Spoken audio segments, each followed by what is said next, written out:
Hey guys, welcome back to our channel. So welcome back to another trailer reaction സുഹൃത്തുക്കളെ. So Jananayakan മൂവിയുടെ trailer ഇപ്പം അങ്ങോട്ട് ഇറങ്ങിയതേ ഉള്ളൂ. ഒരു 2 മിനിറ്റ് ആയതുള്ളൂ സുഹൃത്തുക്കളെ. ഒട്ടും വൈകാതെ തന്നെ let's watch the official trailer of Jananayagan movie സുഹൃത്തുക്കളെ.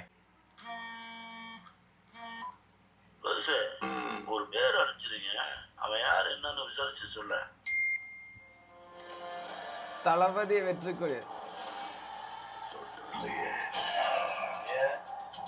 സംഭവം പന്ത്രണ്ട് കേൾവിപ്പെട്ടിരുന്നത് അതിന് റെക്കോർഡ് കേൾവിപ്പെട്ടിരിക്കുക.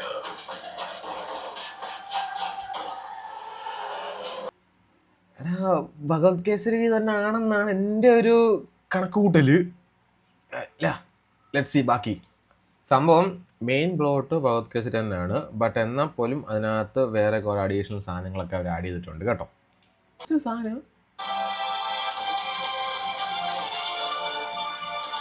റോബോട്ടാ എൻ്റെ മോനെ.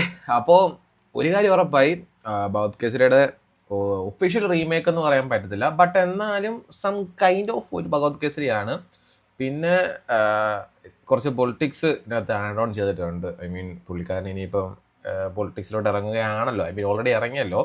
സോ അപ്പം അങ്ങനത്തെ കുറച്ച് സാധനങ്ങളൊക്കെ ആഡ് ഓൺ ചെയ്തുകൊണ്ട് ഭഗവത് കേസരിക്കകത്ത് മറ്റേ മോളായിട്ട് വരുന്ന ആളുടെ ട്രോമ എന്ന് പറയുമ്പം അച്ഛൻ മരിച്ചതിൻ്റെ അങ്ങനെയുള്ള കുറേ കാര്യങ്ങളൊക്കെയാണ്. അപ്പം ഇതിനകത്ത് പറയുന്നുണ്ട് ബാക്കിയുള്ള ട്രോമ എന്തോ ഒരു കുറേ പ്രശ്നങ്ങളും കാര്യങ്ങളൊക്കെ ഉണ്ട്. സോ അത് കണ്ടുപിടിച്ച് കഴിഞ്ഞാൽ വലിയ കുറേ സംഭവങ്ങളൊക്കെ തടുക്കാൻ പറ്റുമെന്നൊക്കെ പറഞ്ഞുകൊണ്ട്. സോ അപ്പം അങ്ങനെ കുറച്ച് ബാക്ക് സ്റ്റോറീസിൻ്റെ അകത്ത് കുറച്ച് ഡിഫറൻസും കാര്യങ്ങളൊക്കെ ഉണ്ട്. പിന്നെ അതുപോലെ ഈ പറഞ്ഞ പോലെ പൊളിറ്റിക്സ് കുറേയൊക്കെ കാര്യങ്ങളൊക്കെ ഇതിനകത്ത് ഇൻവോൾവ് ആക്കിയിട്ടുണ്ട്.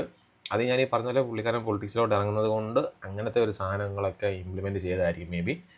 എനിവേ ഇനിയിപ്പോൾ ഭഗവത് കേസരിയുടെ ഒഫീഷ്യൽ റീമേക്ക് ആണെങ്കിലും അല്ലെങ്കിലും ലാസ്റ്റ് പടമാണ്, നമ്മൾ തകർത്തിരിക്കും. January 9 first day first show. So അപ്പോൾ അതാണ് ജനനായകൻ മൂവിയുടെ ഒഫീഷ്യൽ ട്രെയിലർ റിയാക്ഷൻ സുഹൃത്തുക്കളെ. അപ്പോൾ ജാനുവരി 9 തിയേറ്ററിൽ കാണാം.